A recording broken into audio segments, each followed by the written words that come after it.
بسم اللہ الرحمن الرحیم۔ السلام علیکم ورحمۃ اللہ وبرکاتہ۔ ناظرین کرام، دفاع صحابہ سیریز کا ہمارا آج کا موضوع ہے سیدنا ابوبکر صدیق رضی اللہ تعالیٰ عنہ کی خلافت کے حوالے سے ہم یہ جاننے کی کوشش کریں گے کہ ان کی مدت خلافت کتنی تھی اور کس طرح بیعت لی گئی ان کے ذریعے دیگر صحابہ کرام کی۔ اور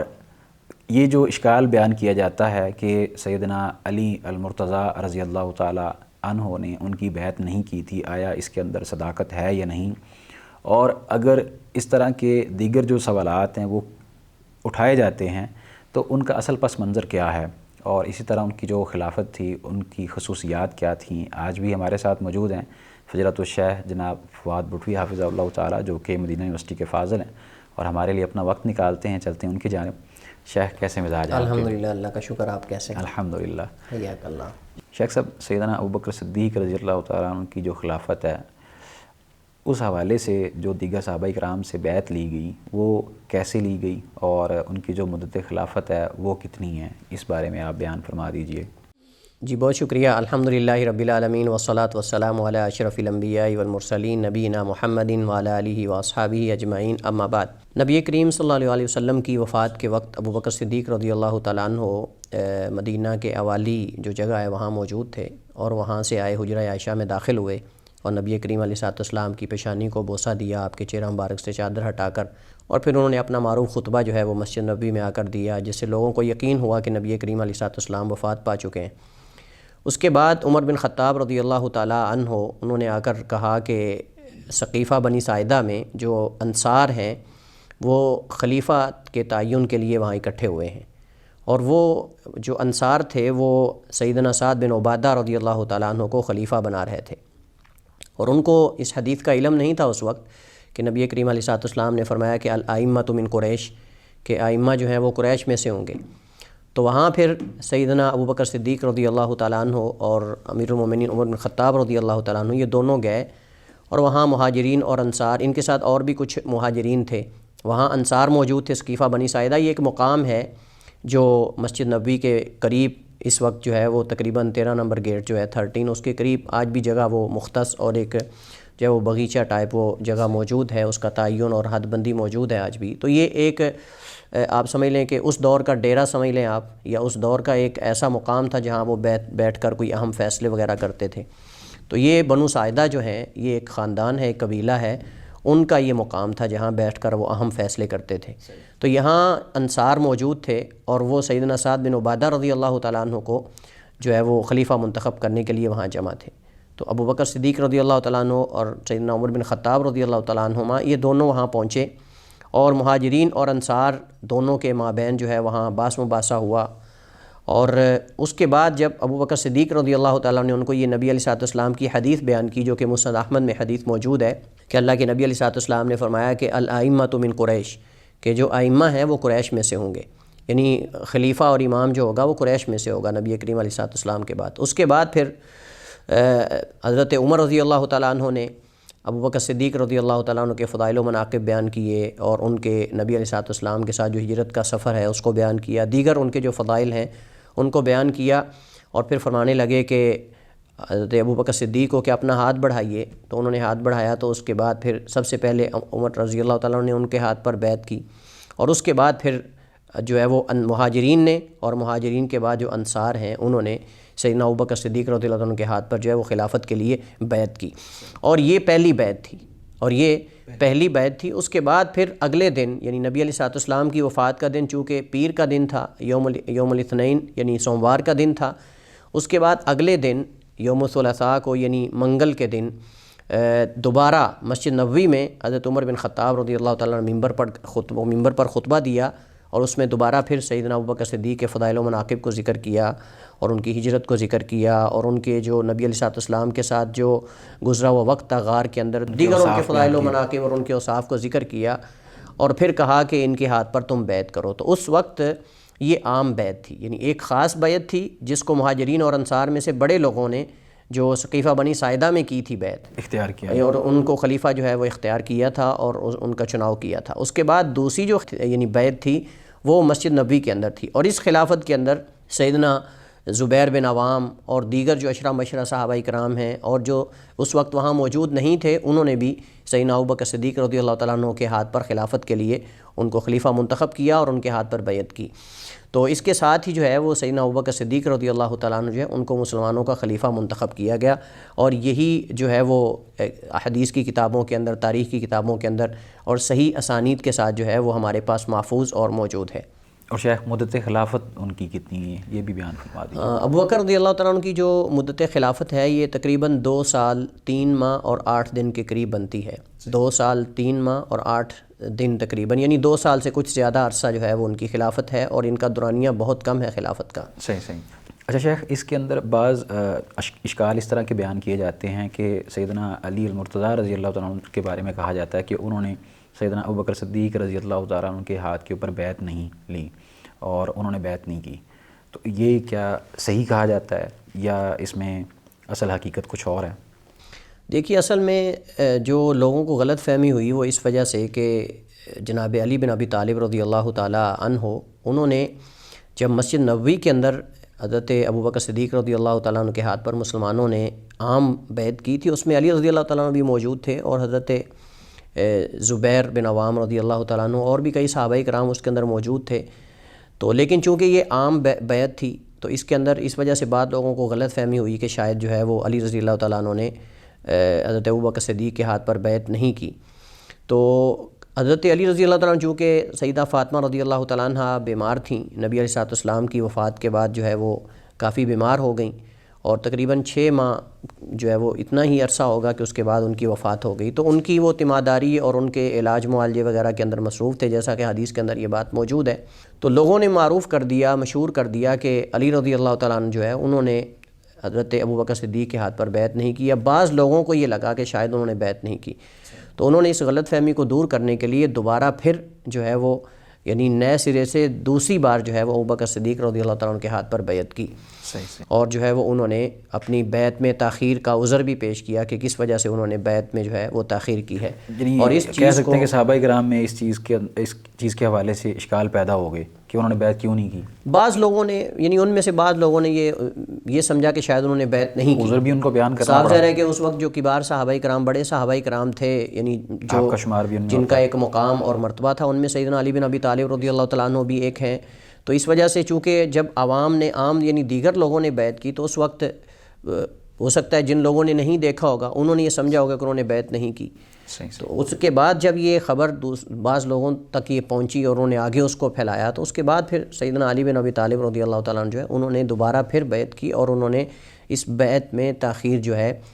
اس کا عذر بھی بیان کیا کہ دوبارہ، چونکہ صاف ظاہر ہے کہ وہ ایک عرصے تک جو ہے وہ منقطع رہے، تو اس کے بعد پھر دوبارہ انہوں نے جو ہے وہ بیعت کی، اس جو افواہ تھی اس افواہ کو یعنی کہ ختم کرنے کے لیے اور اس غلط فہمی کا ازالہ کرنے کے لیے۔ اور حافظ ابن کثیر رحمہ اللہ تعالیٰ نے البدایہ والنہایہ میں جو ہے وہ بڑی تفصیل کے ساتھ اس چیز کو دلائل کے ساتھ واضح کیا ہے کہ ابوبکر صدیق رضی اللہ تعالیٰ عنہ کے ہاتھ پر 2 دفعہ بیعت کی ہے،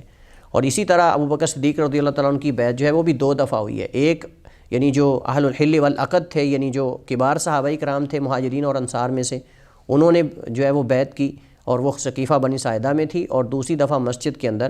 یعنی مسجد رسول اللہ صلی اللہ علیہ وسلم نبی علیہ السلام کی مسجد کے اندر جو ہے وہ دوبارہ جب بیعت ہوئی تو یہ عام تھی، اس کے اندر سارے لوگ شریک تھے۔ اور اس کے بعد پھر علی رضی اللہ تعالیٰ عنہ نے جو ہے وہ خاص جو ہے وہ بیعت کی، جس کے اندر انہوں نے ان سے ملاقات کرنے اور ان چیزوں میں جو تاخیر ہوئی اس چیز کا انہوں نے عذر بھی پیش کیا، اور وہ تھا سیدہ فاطمہ رضی اللہ تعالیٰ عنہ کی بیماری۔ شیخ صاحب، آپ نے ابھی گزشتہ گفتگو کے اندر یہ بھی بیان کیا کہ پہلے ہی دن جب رسول اللہ صلی اللہ علیہ وسلم اس دنیا سے رخصت ہوئے تو اس کے بعد سیدنا عمر فاروق رضی اللہ تعالیٰ عنہ نے آپ کے ہاتھ پر یعنی ابوبکر صدیق رضی اللہ تعالیٰ عنہ کے ہاتھ پر بیعت کی۔ اب بعض لوگ یہ اعتراض کرتے ہیں، وہ کہتے ہیں کہ بیعت زیادہ ضروری تھی یا رسول اللہ صلی اللہ علیہ وسلم کی تدفین مبارک زیادہ ضروری تھی، تو اس بارے میں آپ کیا کہیں گے کہ اس کے اندر کوئی اس طرح کا اشکال پیش کیا جا سکتا ہے؟ دیکھیے، پہلی بات تو یہ ہے کہ اس میں کوئی اعتراض نہیں بنتا، کوئی اشکال نہیں بنتا کہ پہلے بیعت ضروری تھی یا پہلے تدفین ہونی چاہیے تھی۔ نبی کریم علیہ الصلوۃ والسلام کائنات کے امام ہیں، کوئی عام بندہ تو فوت نہیں ہوا، صاف ظاہر ہے کہ ایک امت کے امام ہیں اور رسول اور ہادی اور رہبر اور رہنما ہیں، اور دوسری بات یہ ہے کہ نبی ہیں، اور جو انبیاء کی تجہیز اور تکفین ہوتی ہے اس کے مسائل عام لوگوں سے مختلف ہوتے ہیں، بے شک، جیسا کہ کئی ایک مسائل صحابہ کرام کے درمیان جو ہے موضوع بحث بنے اس وقت نبی علیہ الصلوۃ والسلام کی وفات کے بعد کہ آپ صلی اللہ علیہ وسلم کو کہاں دفن کیا جائے، کیا نبی کریم علیہ الصلوۃ والسلام کو غسل دیتے ہوئے آپ کے کپڑے اتارے جائیں یا کپڑے اتارے بغیر جو ہے وہ آپ کو غسل دیا جائے۔ اس کے علاوہ تجہیز و تکفین کے صاحب نبی علیہ الصلوۃ والسلام نبی ہیں، انبیاء کے کچھ مسائل خاص ہوتے ہیں دیگر لوگوں سے۔ نماز جنازہ کیسے پڑھنی ہے، کیا بطور ایک امام کے پڑھی جائے گی یا لوگ یعنی علیحدہ علیحدہ نماز جنازہ پڑھیں گے، کس طرح پڑھیں گے، یہ سارے مسائل تھے۔ تو ان چیزوں کو صاف ظاہر ہے کہ ترتیب دینے کے لیے، منظم بنانے کے لیے امام کی ضرورت ہے۔ بے شک، اور یہ چیزیں آپ جانتے ہیں کہ جب کوئی آگے چل کر یعنی رہنما بن کر کوئی پیش رفت نہیں کرتا یا رہنمائی نہیں کرتا تو اس کے اندر پھر جو معاملات اس کے اندر نظم نہیں رہ جاتا، اس کے اندر بے ترتیبی اور یہ چیزیں جو ہے وہ پیدا ہوتی ہیں۔ تو اگر اور اسی وجہ سے نبی کریم علیہ الصلوۃ والسلام نے سفر کے اندر بھی اگر 3 لوگ بھی ہیں تو ان کو بھی کہا کہ ایک اپنا امیر منتخب کریں تاکہ سفر جو ہے وہ منظم طریقے سے ہو۔ تو اس وجہ سے علماء نے یہ ذکر کیا ہے کہ خلیفہ کا تعین جو ہے یہ نبی کریم علیہ الصلوۃ والسلام کی تدفین سے مقدم اس وجہ سے ہے کیونکہ تاکہ نبی علیہ الصلوۃ والسلام کی طرف سے وہ خلیفہ جو ہے وہ ان معاملات کو سر انجام اور جو ہے وہ ان کو وہ ترتیب دے، دیکھ سکے اور ان کو دیکھ سکے، جس کے اندر آپ صلی اللہ علیہ وسلم کی تدفین کا مسئلہ، اس سے پہلے آپ کے غسل میں جو ہم نے کہا کہ کئی ایک مسائل صحابہ کو اسی طرح جو دشمن تھے وہ تو پہلے انتظار میں بیٹھے تھے کہ مسلمانوں کو نقصان پہنچایا جائے۔ جی، تو بالکل یقیناً جو ہے وہ صاف ظاہر ہے کہ یہ اہم معاملہ تھا نبی علیہ الصلوۃ والسلام کی تدفین کا اور آپ کو غسل دینے کا، اور پھر آپ کی قبر اور یہ ساری چیزیں، قبر کون سی ہونی چاہیے، قبر لاحد ہو یا قبر شک ہونی چاہیے، یہ معاملہ بھی درپیش ہوا۔ اس طرح کے کئی اور مسائل، تو اس کے لیے پھر جو ہے وہ خلیفہ کا تعین پہلے ضروری تھا، بے شک، کیونکہ یہ جو کہا جاتا ہے نا کہ ان کو خلافت کی پڑی تھی اور جو ہے وہ نبی علیہ الصلوۃ والسلام کی قبر جو ہے وہ علی اکیلے جو ہے وہ کھود رہے تھے اور اس طرح کی رضی اللہ تعالیٰ عنہ، تو یہ باتیں جو کی جاتی ہیں صحابہ کرام صاحب ظاہر صحابہ کرام کی کثیر تعداد جو ہے وہ خلیفہ کے تعین میں تھی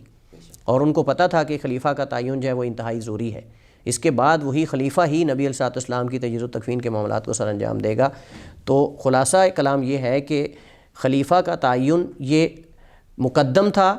ہم یہ نہیں کہتے کہ اہم یا غیر اہم، ہم کہتے ہیں کہ خلیفہ کا تعین مقدم تھا نبی علیہ الصلوۃ والسلام کی تدفین سے تاکہ ایک منظم طریقے سے ان تمام معاملات کو سر انجام دیا جائے۔ یعنی آپ صلی اللہ علیہ وسلم کی یہ جو سارے معاملات تھے ان کی تدفین کے حوالے سے کسی قسم کی بدمزگی پیدا نہ ہو۔ بالکل یہی۔ سیدنا ابوبکر صدیق رضی اللہ تعالیٰ عنہ کی جو خلافت ہے ان کی خصوصیات کیا ہیں وہ بھی آپ بیان کر دیجیے۔ سیدنا ابوبکر صدیق رضی اللہ تعالیٰ عنہ کی خلافت جو ہے وہ اگرچہ 2 سال سے کچھ زیادہ عرصہ رہی ہے لیکن اس کے اندر اسلام کو بہت زیادہ فائدہ ہوا ہے، بہت زیادہ فائدہ، چونکہ یہ آغاز تھا نبی کریم علیہ الصلوۃ والسلام کی وفات کے بعد جو مراحل ہیں خلافت کے، ان کا یہ پہلا مرحلہ تھا اور مسلمانوں کو کئی ایک چیلنجز کا سامنا کرنا پڑا۔ ان میں سے ایک یہ تھا کہ کیا لشکر اسامہ کو روانہ کیا جائے یا نہ کیا جائے، اور اس کے بعد کئی ایک گروہوں کے بارے میں یہ سننے میں آیا کہ وہ مدینہ پہ حملہ کرنا چاہتے ہیں۔ جب ان کو پتہ چلا کہ نبی کائنات علیہ الصلوۃ والسلام فوت ہو چکے ہیں تو اس وقت جو ہے وہ کئی ایک عرب قبائل جو ہیں وہ ان کے مدینہ پر حملہ کرنے کی خبر بھی تھی۔ اس کے علاوہ کئی اور چیزیں اس کے اندر تھیں۔ تو ابوبکر صدیق رضی اللہ تعالیٰ عنہ نے اس وقت جس قدر ثابت قدمی کا مظاہرہ کیا اور جس قدر بہادری کا مظاہرہ کیا اس کی مثال نہیں ملتی، بلکہ بعض علماء نے تو یہاں تک کہا ہے کہ جس قدر معاملات کو ترتیب کے ساتھ سیدنا ابوبکر صدیق رضی اللہ تعالیٰ عنہ نے دیکھا ہے اور سر انجام دیا ہے، اگر ان کی جگہ کوئی اور ہوتا تو شاید اس قدر جو ہے ان معاملات کے ساتھ نہ نمٹا جاتا۔ آپ دیکھیں کہ بیک وقت جو ہے سیدنا ابوبکر صدیق رضی اللہ تعالیٰ عنہ کو کن فتنوں کا سامنا کرنا پڑا، ان میں سے کچھ عرب قبائل کا مرتد ہونا، کچھ عرب قبائل جو ہے وہ جب نبی کریم علیہ الصلوۃ والسلام کی وفات کی خبر سنی تو مرتد ہو گئے۔ کئی ایک عرب قبائل جو ہیں یعنی جو آخری 10 ہجری میں مسلمان ہوئے تھے اسلام کا غلبہ دیکھ کر اور اسلام کی جو شان و شوکت ہے اس کو دیکھ کر، تو انہوں نے کہا کہ اب صاف ظاہر ہے کہ اسلام تو کچھ ان میں سے ایسے تھے جو صرف آپ سمجھ لیں کہ نام کے مسلمان ہوئے تھے، صرف اسلام کے غلبے کو دیکھ کر انہوں نے دل سے ایمان کو اور اسلام کو قبول نہیں کیا تھا۔ تو جو ہی ان کو نبی کریم علیہ الصلوۃ والسلام کی وفات کی خبر ملی تو وہ مرتد ہو گئے۔ تو ایک تو ان لوگوں کے ساتھ نمٹنا تھا، دوسری طرف جو ہے وہ منکرین زکوٰۃ تھے، کچھ لوگوں نے زکوٰۃ کی ادائیگی سے انکار کر دیا، فرضیت کو مانتے تھے وہ، لیکن وہ یہ سمجھتے تھے کہ یہ زکوٰۃ کی ادائیگی جو ہے وہ نبی کریم علیہ الصلوۃ والسلام کے ساتھ خاص ہے، کیونکہ اللہ تعالیٰ قرآن کریم میں فرماتا ہے خذ من اموالہم صدقہ، خذ من اموالہم صدقہ، یعنی آپ اے نبی ان کے مالوں سے صدقہ یعنی زکوٰۃ وصول کیجیے۔ تو کہتے ہیں کہ یہاں مخاطب نبی علیہ الصلوۃ والسلام ہے، لہٰذا بہرحال یہ ایک ان کا شبہ تھا ان کے قلوب و اذہان کے اندر جو موجود تھا، اس کی وجہ سے انہوں نے زکوٰۃ دینے سے انکار کر دیا۔ اب یہ دوسرا فتنہ تھا۔ اس کے بعد ایک تیسرا بڑا فتنہ جو ہے وہ چند لوگوں نے نبوت کا دعویٰ کر دیا، یعنی یہ اس سے بڑا فتنہ تھا، تو جس کے اندر جو ہے وہ مسیلمہ کذاب تھا، اس کے بعد طلحہ اسدی، اور اس کے بعد شجاع بنت خویلد، یہ تین، ایک عورت تھی، دو مرد تھے، ان لوگوں نے نبوت کا دعویٰ کیا۔ اسود انسی جو ہے وہ تو پہلے ہی اس سے نبوت کا دعویٰ کر چکا تھا، لیکن یہ آپ اندازہ کریں کہ ایک جو ہے وہ خلیفہ، آپ دیکھیں کہ نیا وہ خلیفہ بنے اور خلافت کے آغاز کے ایام ہوں، ابھی تک مکمل پوزیشن کو آپ سمجھ لیں کہ انسان آخر صاحب ذرا کہ کچھ ایام لگتے ہیں، کچھ مہینے لگتے ہیں، تو اس کے بعد جو ہے وہ تین طرح کے فتنے تو کھڑے ہو گئے کہ ایک جو ہے وہ منکرین زکوٰۃ کا، دوسری طرف مرتدین کا، تیسری طرف جو ہے مدعیان نبوت کا۔ اب ان کے ساتھ نمٹنا بیک وقت، اور اس وقت مسلمان غم کی حالت میں بھی تھے، نبی علیہ الصلوۃ والسلام کی وفات کا غم تھا، پریشانی، جیسا کہ سیدنا عمر بن خطاب کی حالت سے اندازہ لگایا جا سکتا ہے، سیدہ فاطمہ رضی اللہ تعالیٰ، دیگر صحابہ کرام اس وقت مدینہ کے اندر جو ان کی حالت تھی، تاریخ اس بات کی شاہد ہے کہ انتہائی رنجیدہ اور غم زدہ تھے، گویا کہ ان کے اوپر کوئی پہاڑ جو ہے وہ گرا دیا گیا ہو نبی کریم علیہ الصلوۃ والسلام کی وفات کی صورت میں۔ تو اس کے ساتھ ساتھ ان تینوں فتنوں کے ساتھ نمٹنا، اور آپ اندازہ کریں کہ ان 2 سال کے عرصے کے اندر سیدنا صدیق اکبر رضی اللہ تعالیٰ عنہ نے تینوں طرح کے فتنوں کو ختم کروایا ہے۔ اس کے اندر منکرین زکوٰۃ کا فتنہ بھی ختم ہوا، مدعیان نبوت کا فتنہ بھی ختم ہوا، اور مرتدین کا فتنہ بھی ختم ہوا، اور اس کے ساتھ ساتھ جو اہم کام کیا ہے وہ یہ ہے کہ انہوں نے قرآن کریم کو جمع کروایا۔ جو صحابہ کرام کے پاس قرآن کریم کی مختلف صورتیں اور آیات جو ہیں وہ لکھی ہوئی تھیں، کیونکہ نبی کریم علیہ الصلوۃ والسلام کی وفات وہ قرآن کریم لکھا ہوا تو تھا، لیکن وہ الگ الگ صورتوں اور آیات کی صورت میں تھا، ان کو سیدنا صدیق اکبر رضی اللہ تعالیٰ عنہ نے جو ہے وہ قرآن کریم کو جمع کروایا۔ جب جنگ یمامہ کے اندر بہت سارے قراء اور حفاظ جو ہیں ان کی شہادتیں ہوئیں، اور آپ جانتے ہیں کہ اس جنگ کے اندر کئی ہزار صحابہ اور تابعین جو ہیں، یہ مسیلمہ کذاب کے خلاف جنگ تھی یمامہ میں، تو اس میں کئی ہزار صحابہ کرام اور تابعین جو ہیں وہ شہید ہوئے، تو اس میں بہت سارے قراء اور حفاظ بھی تھے۔ تو بعض صحابہ کو جو ہے وہ قرآن کریم کو اس طرح جو ہے وہ اس کے جمع ہونے اور ان چیزوں کے مطلب کہ شاید جمع نہ ہو سکے، قرآن کریم کی حفاظت کا اللہ نے ذمہ لیا ہے، لیکن ان کو یہ لگا کہ قرآن کریم کو جتنا جلدی ہو سکے جمع کرنا چاہیے، تو اس وقت پھر جو ہے وہ قرآن کریم کو جمع کروانے والے بھی سیدنا صدیق اکبر رضی اللہ تعالیٰ عنہ۔ اور اسی طرح جو بڑا اہم مسئلہ تھا وہ جیش اسامہ کی روانگی کا تھا، کہ اللہ کے نبی علیہ الصلوۃ والسلام نے حضرت اسامہ کو جو ہے وہ لشکر دے کر بھیجا تھا شام کی جانب، تو کیا اس کو روانہ کیا جائے کہ نہیں؟ کچھ لوگوں نے کہا کہ اگر ان کو آپ روانہ کر دیں گے تو مدینہ کا دفاع کون کرے گا؟ تو اس وقت صدیق اکبر رضی اللہ تعالیٰ عنہ نے سنت کو لازم پکڑا۔ آپ دیکھیں کہ سنت پہ چلنے کی برکت کتنی ہے، کہ انہوں نے کہا کہ جو نبی کائنات علیہ الصلوۃ والسلام نے جس لشکر کو روانہ کیا، میں ابو بکر اس کو کبھی روک نہیں سکتا،